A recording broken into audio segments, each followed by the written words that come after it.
মানবতা বিরোধী অপরাধে শেখ হাসিনাকে কাঠগড়ায় দাঁড়াতেই হবে স্কাই নিউজকে ডক্টর ইউনূস। তাকে ফেরানোর বিষয়টি নির্ভর করছে ভারতের ওপর।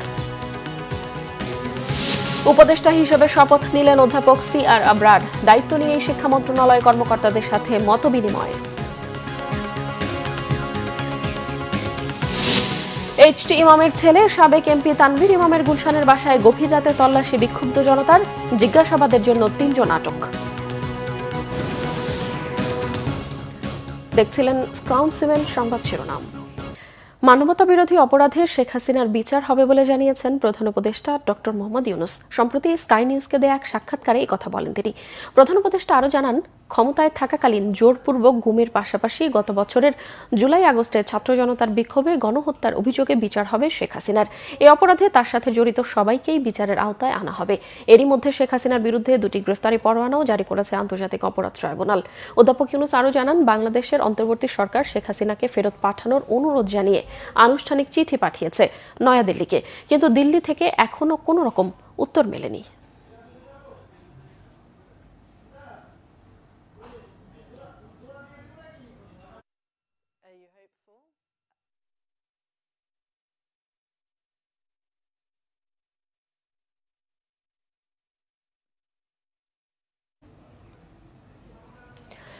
অন্তর্বর্তী সরকারের উপদেষ্টা হিসেবে শপথ নিয়েছেন অধ্যাপক সি.আর. আবরার। সকাল 11টায় বঙ্গভবনে তাকে শপথ পড়ান রাষ্ট্রপতি মোহাম্মদ শাহাবুদ্দিন। শপথ অনুষ্ঠানে উপস্থিত ছিলেন প্রধান উপদেষ্টা ডক্টর মোহাম্মদ ইউনূস সহ উপদেষ্টা পরিষদের অন্যান্য সদস্যরা। শপথ অনুষ্ঠান পরিচালনা করেন মন্ত্রিপরিষদ সচিব মোহাম্মদ শেখ আব্দুর রশিদ। ঢাকা বিশ্ববিদ্যালয়ের আন্তর্জাতিক সম্পর্ক বিভাগের অবসরপ্রাপ্ত অধ্যাপক ও মানবাধিকার কর্মী সি.আর. আবরারকে শিক্ষা উপদেষ্টা হিসেবে দায়িত্ব দেওয়া হয়েছে। ছাত্র জনতার গণ অভ্যুত্থানের মুখে গত বছরের 5 আগস্ট শেখ হাসিনা সরকারের পতনের পর 8 আগস্ট ডক্টর মোহাম্মদ ইউনূস প্রধান উপদেষ্টা হিসেবে দায়িত্ব নেন। কয়েক দফায় নতুন কয়েকজন উপদেষ্টা নিয়োগ দেওয়া হয়। সবশেষ 25 ফেব্রুয়ারি উপদেষ্টা থেকে পদত্যাগ করেন নাহিদ ইসলাম। বর্তমানে প্রধান উপদেষ্টা সহ অন্তর্বর্তী সরকারের উপদেষ্টা দাঁড়ালো 23-এ। এদিকে শপথ নিয়েই সচিবালয়ে সাংবাদিকদের নতুন শিক্ষা উপদেষ্টা জানান, টালমাটাল পরিস্থিতিতে দায়িত্ব দেয়া হলেও আস্থার সংকট হবে না। দীর্ঘমেয়াদে অংশীজনদের সাথে নিয়ে কাজ করার অঙ্গীকার করেন তিনি।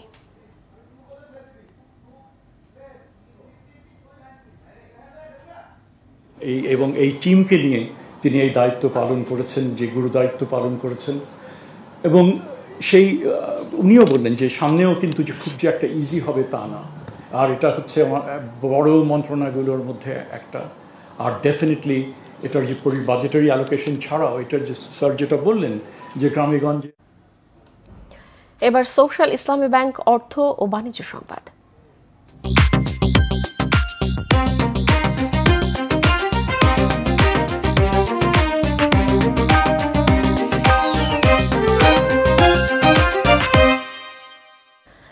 জাতীয় রাজস্ব বোর্ড এনবিআর এর চেয়ারম্যান আব্দুর রহমান খান জানিয়েছেন, বৈষম্যহীন বাংলাদেশে করের বৈষম্য দূর করা হবে। এজন্য পোশাক খাত সহ দীর্ঘদিন যেসব খাত ট্যাক্স সুবিধা পেয়ে এসেছে, এবার সেসব খাতে করের হার বাড়বে। ব্যবসায় ট্যাক্স ছাড় দিলে জনগণ সুবিধা পায় না, অনেক ক্ষেত্রেই ব্যবসায়ীদের পকেটে যায় বলে মন্তব্য করেন এনবিআর এর চেয়ারম্যান। বুধবার এনবিআর ভবনে প্রাক বাজেট আলোচনায় এসব কথা বলেন তিনি। এ সময় ব্যবসায়ী প্রতিনিধিরা আগামী বাজেটে ব্যবসা বান্ধব কর নীতি গ্রহণ সহ বেশ কিছু সুপারিশ তুলে ধরেন। এনবিআর এর চেয়ারম্যান আরও বলেন, এত বছর ধরে শুধু করের সুবিধা নিয়ে কাজ করে এসেছে অনেক ব্যবসা। সময় শেষ হলে কর সুবিধা বাড়ানোর আবেদন করে। তবে যারা এতদিন করের সুবিধা নিয়ে এসেছে তাদের এই সুযোগ ধীরে ধীরে তুলে দেওয়া হবে, যা আগামী বাজেটেই অনেকটাই চোখে পড়বে। পরিবেশ ও জনস্বাস্থ্যের জন্য ক্ষতিকর পণ্যের করের হার বেশি হওয়া উচিত বলেও মন্তব্য করেন এনবিআর চেয়ারম্যান। যারা যারা এক্সাম্পশন ইনকামে আছে তাদের এক্সাম্পশন উঠে যাবে ধীরে ধীরে। এবারেই আমরা একটা বড় উদাহরণ আমরা দেখতে পাবেন। আমরা বেশ কিছু এক্সাম্পশন উঠে করেছি, বাকিগুলো আপনারা বাজারে দেখতে পাবেন। আর যারা রিডিউস রেটে ট্যাক্স দেয় তাদেরকে ওই যে বৈষম্যহীন বাংলাদেশে এত বৈষম্য থাকবে কেন? আর আপনাকে যদি বলেন যে আপনার একটা লাগবে, একটা আপনার সাপোর্ট লাগবে, সেটা একটা নির্দিষ্ট সময়ের জন্য, এটা সারা জীবনের জন্য হতে পারে। আপনি 5 বছর সাপোর্ট পেয়েছেন, 6 বছর 10 বছর সাপোর্ট পেয়েছেন, শুধু না, এখন আপনাকে রেগুলার রেটে দিতে হবে। এবার সারা ঈদ বাজার।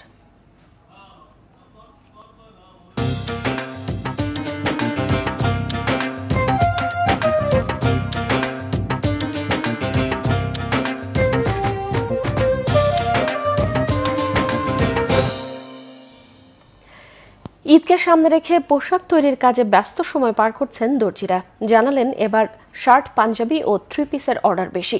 অতিরিক্ত চাপ সামলাতে নিয়োজিত করেছেন নতুন কারিগর। এদিকে বিভিন্ন মার্কেটে থান কাপড়ের বিক্রিও বেড়েছে। আরও জানাচ্ছেন মোবাশ্বের আহমদ। ঈদের দিনের কাপড়টি ফিটফাট মানানসই করতে কে না চায়, তাই পছন্দের কাপড় কিনতে রাজধানীর বিভিন্ন থান কাপড়ের মার্কেটে ঘুরছেন ক্রেতারা। ঈদকে সামনে রেখে দোকানগুলোতেও উঠেছে দেশি বিদেশি নানা ধরনের কাপড়। আমাদের এখানে প্রোডাক্ট কিন্তু আগের চেয়ে অনেক বেশি বেড়েছে, আইটেম বেড়েছে, প্রোডাক্ট বেড়েছে, আপনার বিভিন্ন ডিজাইন বেড়েছে। আগে নর্মাল সুতি এবং জর্জের দুটো আইটেম ছিল, এখন অনেক আইটেম বেরোয়েছে যেগুলো আর কি বাজারে অনেক অ্যাভেলেবেল পাওয়া যায় এবং ইন্ডিয়া, চায়না থেকে, বিশেষ করে চায়না বাজারে ঢোকার পর থেকে অনেক ভ্যারাইটি আসছে। সুতি প্রিন্ট, সুতি কাজ করা, লিলেন প্রিন্ট, জর্জেট, আমাদের গস কাপড় তো এগুলোই চলে বেশি। আমি এই যে ড্রেস কিনছি, এই ড্রেসের সাথে ম্যাচিং লেস কেনার জন্য আসছি। বানিয়ে পড়তেই বেশি খুশি হই, কারণ মন মতো বানাতে পারি, আর রেডিমেডগুলো একটু কমন হয়ে যায়। ব্যবসায়ীরা বলছেন এবারের ঈদ কেন্দ্রিক বেচা বিক্রি এখনও তেমন জমেনি, তবে ধীরে ধীরে তা বাড়বে বলেও আশাবাদী তারা। মালপত্র খুব ভালো তুলছি, সবকিছু আইটেমে তুলছি, কিন্তু মালের দাম বাড়তেছে, কাস্টমার নাই, কিছু নাই। এদিকে টেইলার্সগুলোতে বেড়েছে কাজের ব্যস্ততা। গজ কাপড় নিয়ে অনেকেই হাজির হচ্ছেন সেখানে। দক্ষ কারিগরের হাতে পছন্দের পোশাকটি তৈরি করতে আগেভাগেই অর্ডার করছেন, তবে তুলনামূলকভাবে অর্ডার কম বলছেন দর্জিরা। জামা কাপড় তো বানাইতে দিতে হবে টেইলরে, তো পরে জামা কাপড় নিবে না, তো এর জন্য এখন আগে থেকে করা হচ্ছে। আবার আস্তে আস্তে যত টাইম যাবে জিনিসের দাম একটু বাড়তে থাকবে। এখন তো আসলে দেশের অবস্থা ততটা না, এর জন্য হয়তো অনেকটা স্থির আছে, বা সামনে ইনশাল্লাহ ভালো হবে। অর্ডারের হিসাব করতে গেলে এই পর্যন্ত 4-5টা পেয়েছি আজকের দিনে, কিন্তু ঈদের তুলনায় কোনো কাজ নাই এখন পর্যন্ত। যেটা পাইছি টুকটাক চলতেছি, খরচের টাকা হইতেছে, এরকম হামরি নাই যে স্টকে বা অর্ডার বন্ধ করে দেবে, এরকম সেই চাপে নাই আর। মোবাশ্বের আহমেদ, বাংলা ভিশন, ঢাকা। পতিত সরকারের প্রধান শেখ হাসিনার সাবেক উপদেষ্টা এইচ.টি. ইমামের ছেলে সাবেক সংসদ সদস্য তানভীর ইমামের বাসায় গতকাল গভীর রাতে তল্লাশি চালিয়েছে একদল বিক্ষুব্ধ জনতা। এদিকে এই ঘটনায় জিজ্ঞাসাবাদের জন্য 3 জনকে আটক করেছে গুলশান থানা। ওই বাসায় আওয়ামী লীগের দোসর রয়েছে এমন সন্দেহে তল্লাশি করার কথা জানান বিক্ষুব্ধরা। গভীর রাতে গুলশান 2 নম্বরের 81 নম্বর সড়কের ওই বাসার সামনে জড়ো হন বেশ কয়েকজন মানুষ। এ সময় বাড়ির সামনে অবস্থান করে স্লোগান দেন তারা। এক পর্যায়ে বাড়ির প্রধান গেট টপকে ভিতরে ঢুকে পড়েন তারা। ভবনের 4 তলার ওই বাসার মূল দরজা ভেঙে ভিতরে গিয়ে পুরো বাসায় তল্লাশি করে তছনছ করা হয়। বিক্ষুব্ধ জনতার তল্লাশি শুরুর বেশ কিছু সময় পর গুলশান থানা পুলিশের সদস্যরা ঘটনাস্থলে পৌঁছান। এরপর সেখানে যান সেনাবাহিনীর সদস্যরাও। তবে বাসায় 3 জন স্টাফ ছাড়া আর কেউই ছিলেন না।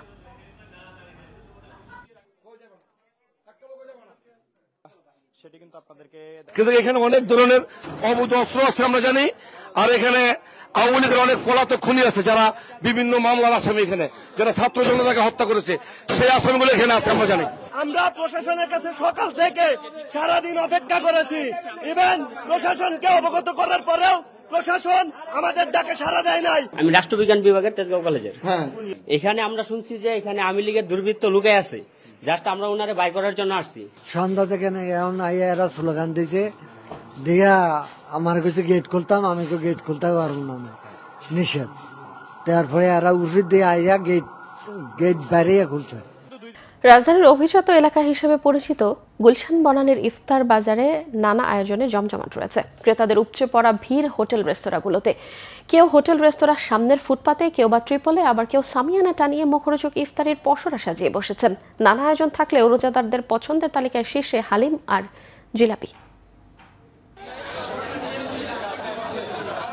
সারাদিন রোজা রেখে সন্ধ্যায় ইফতারে মানসম্মত ও সুস্বাদু ভালো খাবার সবারই পছন্দ। ভালো জায়গা থেকে ইফতার কিনতে চান রোজাদাররা। তাই রমজানে এবার হরেক রকমের ইফতার সাজিয়ে বিকেল থেকে ক্রেতাদের অপেক্ষায় থাকে হোটেল রেস্তোরাঁগুলো। সে দৃশ্যের আরো সুন্দর দেখা মিলে রাজধানীর বনানীতে। এ এলাকার অভিজাত হোটেলের ইফতার বাজার সবারই আগ্রহের শীর্ষে থাকে।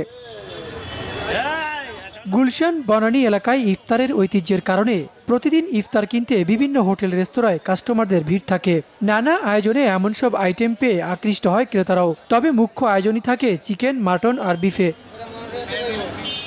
বনানীর এই হোটেলে দুপুর থেকে নানা রকম মুখরোচক ও সুস্বাদু ইফতার সামগ্রী ক্রেতাদের ভিড়। কারো পছন্দ হালিম, কারো জিলাপি, কারো বা দই বড়া। হালিম কিনলাম, স্টার কাবাব যেহেতু অভিজাত রেস্টুরেন্ট তো তাদের কোয়ালিটি সবসময় মেনটেন করে, তো সবসময় এখান থেকেই নেওয়া হয়। এখানে হালিমটা পপুলার, হালিমটা কেনার জন্য মেনলি আসার সাথে কাবাব আইটেম দেখতে আসছি। হালিম কিনলাম, জিলেপি কিনেছি আর একটা খাসির রান কিনেছি। এখানে পরিচ্ছন্নতার অনেক বেশি, আর সবচেয়ে আমাদের জন্য বনানীর চিন্তা করলে সবার জন্য আমাদের মানে ভরসার জায়গাটা বলা যায় এটা। জিলাপি কিনছি, তারপর হচ্ছে হলো পেঁয়াজু, আলু চপ, তারপর হচ্ছে হলো হালিম, মুড়ি, ছোলা। খাসির চাপ, লেগ রোস্ট, তান্দুরি কাবাব, শিক কাবাব সহ থাকে চিকেন আইটেমও। এখানকার খাবারের গুণগত মান সুস্বাদু হলেও দাম নিয়ে মিশ্র প্রতিক্রিয়া। প্রাইস রিজনেবলই বলা চলে, বনানী অন্যান্য রেস্টুরেন্টের তুলনায় এদের প্রাইস মোটামুটি রিজনেবল। দামটা একটু বেশি, আর একটু সহনীয় করা উচিত দামটা আমি মনে করি। রোজাদারদের আকর্ষণ করতে শতাধিক ইফতার আইটেম নিয়ে হাজির রেস্তোরাঁগুলো। রোজাদারদের সবচেয়ে চাহিদার শীর্ষে হালিম, জিলাপি আর বাহারি কাবাব। খাসির লেগ রোস্ট, খাসির গ্রিল চাপ, খাসির কালা ভুনা, খাসির চুই গোস্ত, মুরগির রোস্ট, মুরগির ঝাল ফ্রাই, আস্ত, এরকম অনেক আইটেমই আছে আকর্ষণীয়। এসব হোটেল রেস্তোরাঁয় একই ছাদের নিচে মিলবে বাহারি সব ইফতার। ওবায়দুল্লাহ মামুন, বাংলা ভিশন, ঢাকা। ঢাকায় সাবেক দুই মার্কিন রাষ্ট্রদূত উইলিয়াম বি মাইলাম ও জন ড্যানিলোভিস আন্তর্জাতিক অপরাধ ট্রাইব্যুনালে পরিদর্শন করেছেন। বুধবার বেলা 11টার কিছু আগে তারা ট্রাইব্যুনালে যান। এ সময় তাদেরকে স্বাগত জানান আন্তর্জাতিক অপরাধ ট্রাইব্যুনালের চিফ প্রসিকিউটর মোহাম্মদ তাজুল ইসলাম। দুই মার্কিন কূটনীতিক জুলাই গণহত্যা ও গত 15 বছরের গুম খুন এবং বিচার প্রক্রিয়া সম্পর্কে জানতে চান এবং সহায়তার প্রস্তাব দেন। ন্যায় বিচার নিশ্চিত হবে সেই প্রত্যাশার কথাও জানান তারা। এদিকে গাজীপুরের কোনাবাড়িতে গত 5 আগস্ট গণঅভ্যুত্থানের সময় সংঘটিত কলেজ ছাত্র হৃদয় হত্যা মামলায় গাজীপুরের কোনাবাড়ি থানার সাবেক OC K M Ashraf Uddin ও কনস্টেবল আকরাম সহ পুলিশের সাবেক 5 জন কর্মকর্তার তদন্ত প্রতিবেদন 15 জন দাখিলের নির্দেশ দিয়েছেন আদালত। এছাড়াও কনস্টেবল আকরাম হোসেনকে 11 মার্চ জিজ্ঞাসাবাদের অনুমতি দেওয়া হয়। এর আগে সকাল 10টায় প্রিজন ভ্যানে তাদের হাজির করা হয়।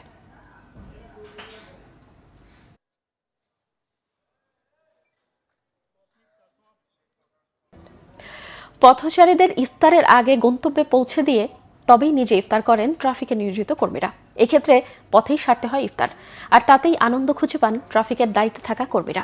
তবে ইফতারে সরকারি বরাদ্দের পরিমাণ বাড়ানোর দাবি জানিয়েছেন ট্রাফিক পুলিশের কর্তব্যরত সদস্যরা।